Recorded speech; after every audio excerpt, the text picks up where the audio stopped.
Berani tidak membuat satu aturan yang paling keras terhadap koruptor. Menghabiskan uang untuk proses pencalonannya lebih dari 200 juta. Terlalu kecil mungkin. Oh, 300 juta mungkin? Iya boleh. Yakin koruptor. Assalamualaikum warahmatullahi wabarakatuh. Bertemu kembali di Mekarwangi News. Kali ini saya sudah ditemani narasumber yang sudah tidak asing lagi tentunya di Mekarwangi News. Baik, untuk pembahasan kali ini apa saja yang akan kita bahas? Oke, sebelum saya tanya-tanya atau korek-korek informasi dari narasumber, bantu channel kami untuk lebih berkembang lagi dengan cara tekan tombol subscribe. Dan jangan lupa nyalakan notifikasinya ataupun nyalakan loncengnya. Jika seandainya video kami bermanfaat, bantu di like, di share, dan di komen jika ada pertanyaan. Baik, selamat datang Bapak Engot atau biasa dikenal sebagai Mbah Engot. Jadi kali ini kita ngobrolnya santai-santai saja ya. Oke. Pembahasannya mungkin sedikit agak lain dari biasanya gitu. Boleh. Terkait korupsi. Oke. Wow. Korupsi nih, saya ingin tahu nih pembahasan ataupun sudut pandang dari Mbah mengenai korupsi yang ada khususnya di Nusantara gitu ya. Oke. Baik. Korupsi itu hal yang enak. Hal yang enak. Enak dong. Kalau tidak gitu kan. Gak boleh dong. Kalau korupsi gak boleh ketahuan. Kalau Oke. ketahuan kan ditipikor. Betul kan? Iya betul. Jadi dinamakan korupsi itu kalau ketahuan.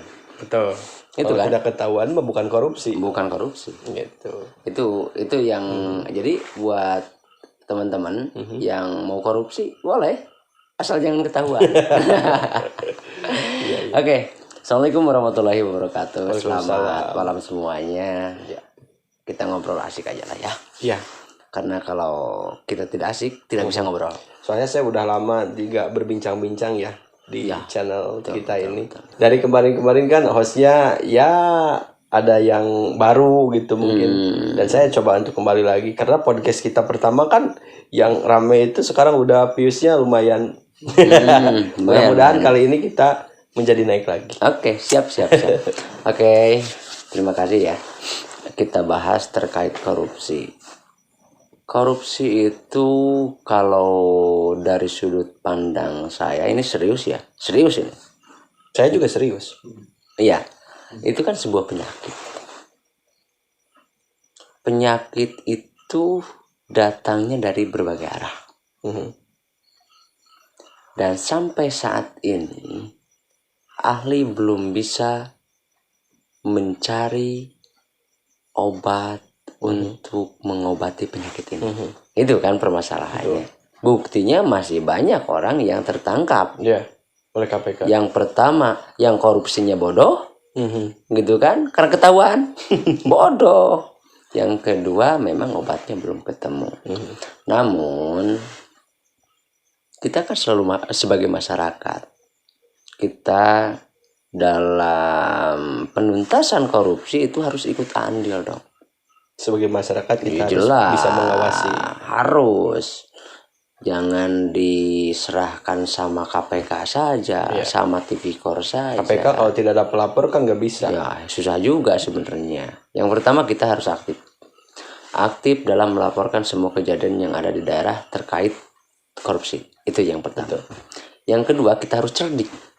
Nah, sebentar lagi itu kan musimnya pilih-pilih gitu kan. Iya, betul. Musimnya pilih-pilih. Mulai dari pemerintah daerah sampai pemerintah pusat itu di 2024 itu kita mulai pilih-pilih.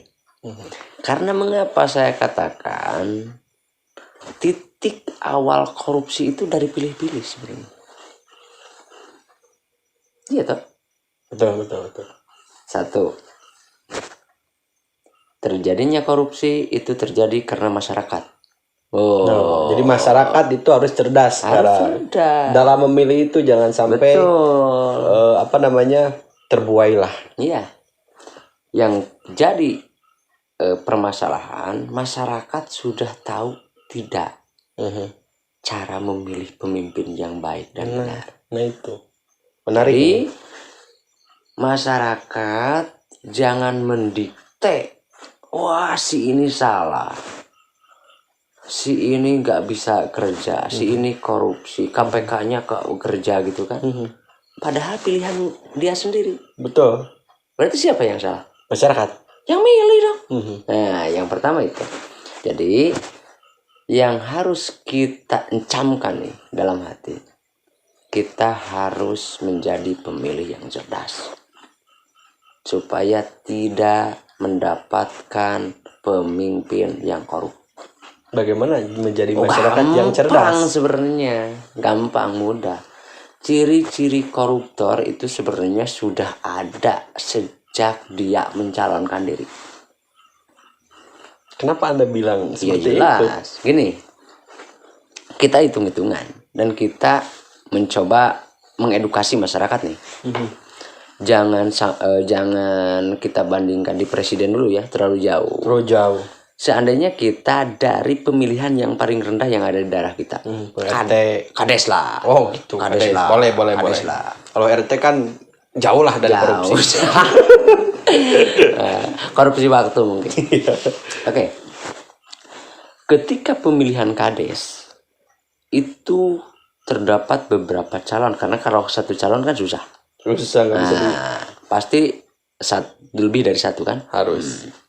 Di sana sudah bisa dibandingkan dan bisa diterawang. Calon itu ahli koruptor bukan? Itu sudah bisa. Bagaimana? Nah, yang pertama kita lihat cara mereka menjalani pencalonan. Mungkin masyarakat Indonesia tahu betul ada money politik. Money politik. Tahu betul? Tahu betul. Tahu betul ya? Ada serangan fajar katanya. Tahu betul? Iya. Mungkin sudah booming lah, sudah pada tahu. Ada istilah malah money politik. Itu yang diharapkan oleh masyarakat sebenarnya. Menarik pemirsa. Nah, gitu kan? Betul. Masyarakat sekarang semua, enggak semua sih, takutnya saya dimosomasi lagi nanti. Sebagian masyarakat, tapi agak besar sih sebenarnya bagiannya, itu banyak mengharapkan kedatangan calon dan memberikan uang. Saya nggak mau milih kalau nggak ada bensinnya, nggak ada uang jajannya, percuma saya milih. Kadang-kadang seperti itu. Betul. Jadi selama hati-hati masyarakat atau pikiran masyarakat seperti itu, jangan harap koruptor itu bisa hilang. Camkan pemirsa. Gitu. Kita hitung-hitungan. Kades, kita bisa hitung. Gajinya berapa? Dalam 1 tahun atau 1 bulan? 1 bulan itu 3 juta sampai 3,5 juta ya normalnya. Okay. Ada yang 5 juta cuma berapa desa lah. Ya dilihat dari perkembangan desanya. Iya. Tapi rata-rata seperti itu. Paling 3 juta, 3,5 juta. Kita akumulasi. Seandainya beliau-beliau itu menghabiskan uang untuk proses pencalonannya lebih dari 200 juta.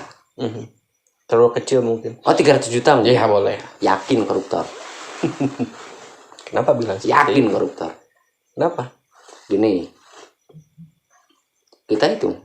Seandainya gajinya 300 juta. Saya mah beramal. Enggak ada di politik beramal. Enggak ada. Jadi tetap hitung-hitungan. Hitung-hitungan. Misalkan gaji seorang kades 3 juta kali 12 kali 6 tahun itu sendiri berapa? 3 juta kali 12. 3 kali 1 kan hanya 30 juta. 36 juta per tahun. Wow. Kali 6. Kali 6 tahun. 180 sekitar 200 jutaan. Kurang lebih. Masih nomok itu. Kalau 300 juta. Habis 300 juta. Nomok dong. Jelas. Nah, itu kan. Masyarakat harus cerdas. Kalau seorang calon kades sudah berani menghabiskan dana kampanyenya ratusan juta, yakin koruptor. Jangan dipilih. Susah untuk membukakan pikiran ataupun pandangan-pandangan masyarakat jika seandainya masih tertanam seperti itu. Jadi yang kedua, nah ciri-ciri koruptor nih. Nah, kita harus tahu nih. Ciri-ciri koruptor yakin akan jadi koruptor adalah ambisi. Ambisi ingin juara, Oh iya. bukan ambisi ingin melaksanakan program visi misinya. Iya. Apalagi kayaknya levelnya kades gitu kan. Gitu. Apa sih orang kades? Gajinya segini. Ambisinya besar. Sambil jual tanah, jual sapi, jual kerbau untuk kampanye. Kasih rokok segitu, kasih kopi, kasih dan lain sebagainya. Kasih. Ada tertanam tujuan akhir dari sebuah permainan. Tinggal sekarang kembalikan ke pemilih. Kita mau tidak dipimpin oleh koruptor. Jadi kita sebagai masyarakat harus cerdas. Satu itu. Kedua berarti selama dia menjabat itu sudah sejauh mana perkembangan ataupun program-program yang dilaksanakan, direalisasikan di lingkungan. Yang ketiga adalah intelektual. Susah untuk menentukan pemimpin yang memiliki intelektual yang bagus. Karena aturannya pun sebenarnya tidak mengamanatkan orang cerdas. Tapi mengamanatkan orang. Nah gini, saya tanya, pasti Anda pernah baca. Syarat-syarat jadi kades ijazahnya apa? Ya minimal SMP. SMP kan di bawah Dikdas. Betul. Dikdas Indonesia 9 tahun. 9 tahun. Sampai SMA. Belum tamat pendidikan dasar sudah berhak mencalonkan diri. Lucu ini. Ya itu kan aturan dari pemerintah. Iya, jadi makanya kalau berarti kapasitas itu harus dipertimbangkan. ya kalau Pemilih itu kalau memang harus cerdas. saya punya kekuatan, saya akan berangkat ke Mendagri dong. Bisa merubahnya. Oh, saya rubah nih sarjana semua supaya intelektualnya. Saya setuju kalau itu. Nah, Tapi mungkin pemerintah lebih. nah Ya. itu. Hanya kan yang mencalonkan itu tidak satu. Ya. Cari orang yang paling cerdas. Gitu. Itu ya poin yang berikutnya kan, intelektual. Yang berikutnya, kalau kita mau pilih pemimpin ini adalah orang-orang yang mempunyai ketulusan hati. Dari mana orang itu berangkat? Dari lingkungan mana mereka berada. Gitu. Itu akan menentukan. Karena selama sebelum mereka memimpin kan sudah digodok dengan kesehariannya. Otomatis ketika menjadi pemimpin itu akan ada transisi. Transisi kebiasaan. Bukan transisi lagi itu kebiasaan. Harusnya transisi itu menjadi lebih pemimpin. Itu misalkan yang kalau susah. petani awalnya jadi petani, transisinya mungkin lebih ke pemimpin harusnya. Seharusnya. Gitu. Bukan transisi jadi petani deh. Yang kebetulan kan memang tadi juga sudah aturannya seperti itu. Mulai dari ijazahnya kan tahulah ya, presiden saja SMA kan. Anak saya juga SMA mungkin. Ya. Atau adik saya SMA. Ya, bisa. Nah, itu kan. Cuman SMA-nya dari mana? Gitu kan. SMA-nya gaulnya di mana? Sudah ijazahnya SMA, kesehariannya hanya mancing. Nggak mungkin. Walaupun mungkin susah. Jadi harus punya track record kepemimpinan lah. Betul. Minimal itu. Namun yang paling penting untuk menghilangkan korupsi, khususnya yang ada di level bawah itu tergantung kepada masyarakatnya itu sendiri. Pesan saya sih gini, satu cerdas. Kalau Anda calon yang ngawur-ngawur duit, ngawur-ngawur makanan yang tidak wajar, ambil uangnya, jangan dikasih menang, jangan dipilih. Gitu. Karena itu membeli suara Anda. Jadi Anda nggak bisa nuntut apapun nanti. Ketika dia udah jadi. Susah. Gogorowokan sampai manapun juga. Enggak. Tetap. Lu udah saya beli suaranya 50.000 untuk 6 tahun. Betul. Diam kau. Betul. Nah itu masalahnya di situ. Jadi jangan harap pembangunan itu bisa berhasil. Mau usul sama gua, Nggak bisa. Suara Anda udah saya beli. usulan lu sudah saya beli 50.000. Maaf. Gitu. Jadi ketika Anda dikasih uang, lalu Anda coblos orangnya, dan di akhir kemudian terjadi korupsi, Anda yang korupsi. Betul. Bukan pemimpinnya.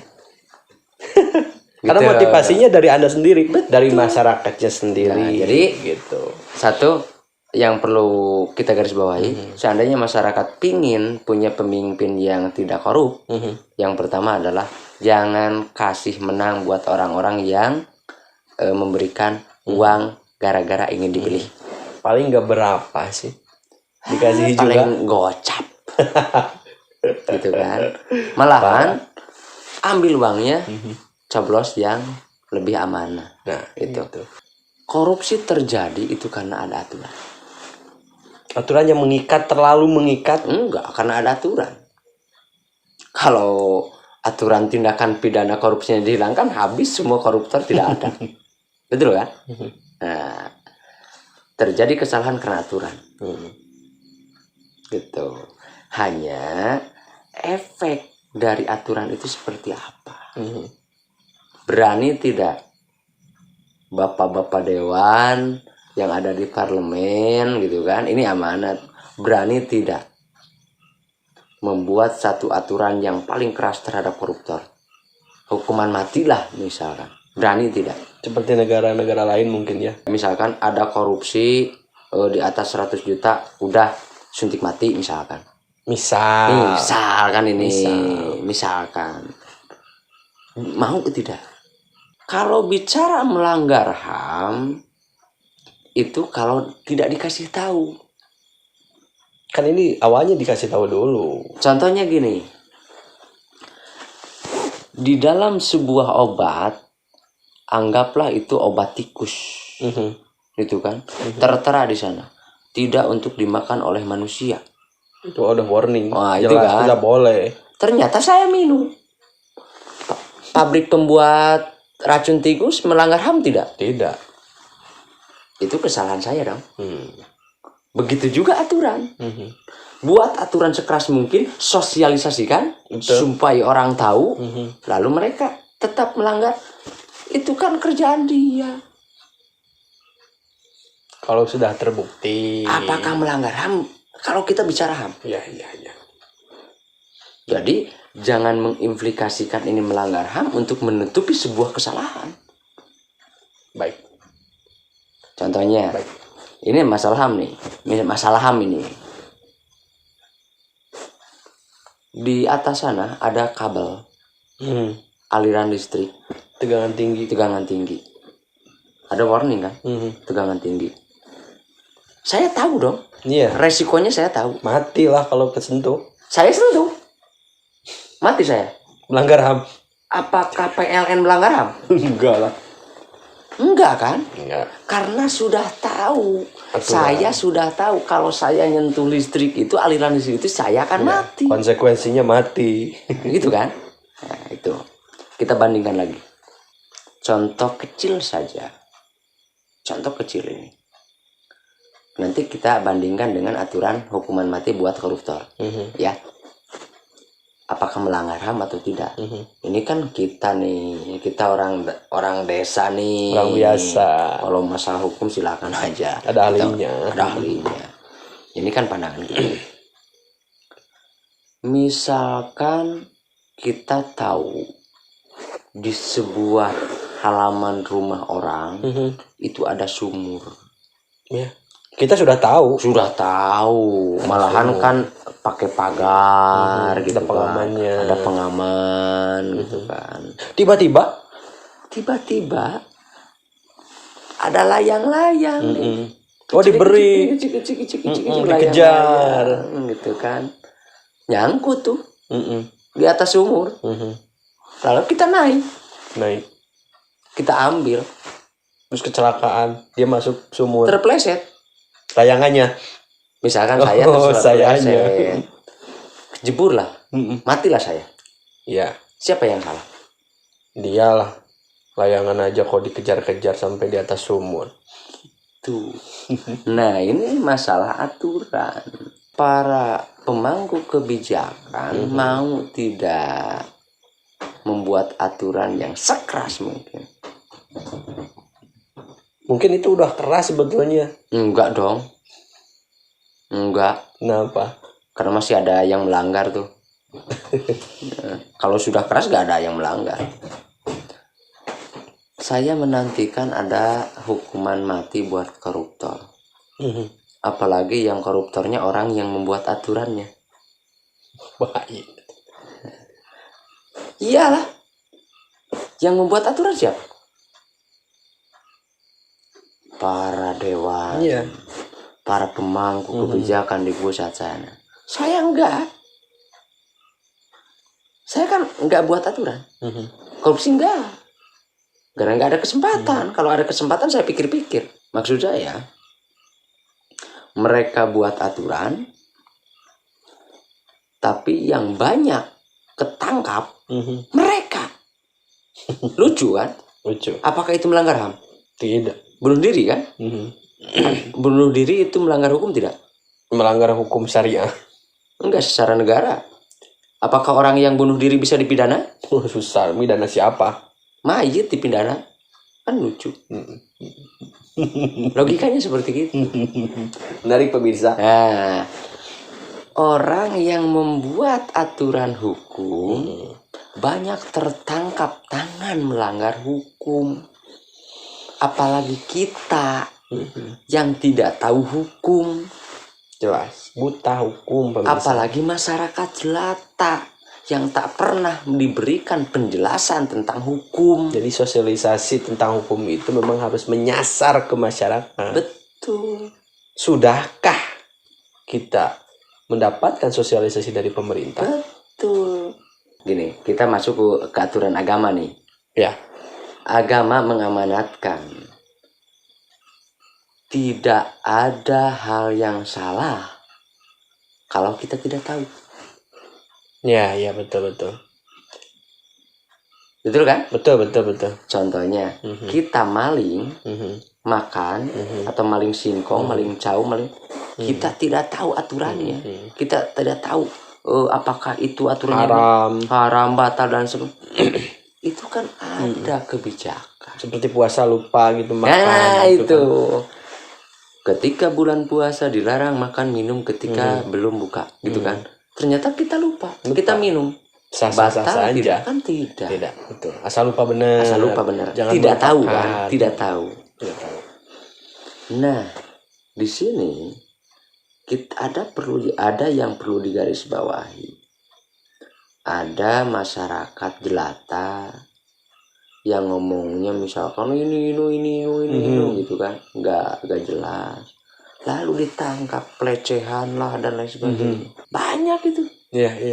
Belum tentu dia tahu aturannya seperti apa. Iya.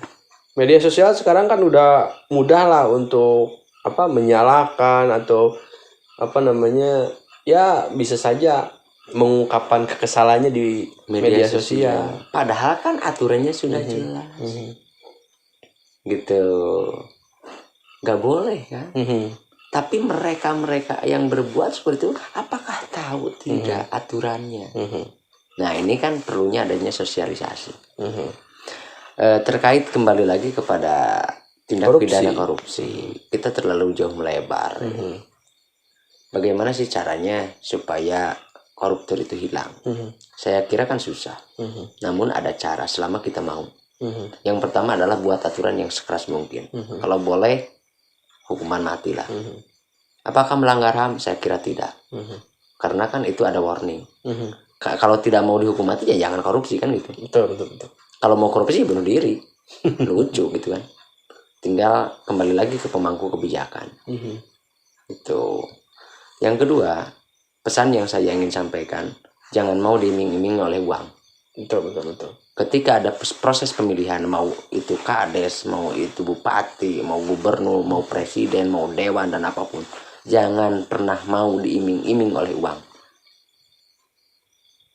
Karena itu adalah titik awal terjadinya korupsi. Ya, berarti itu kembali lagi ke masyarakatnya. Betul. Harus bisa memfilter. Ya. Intinya.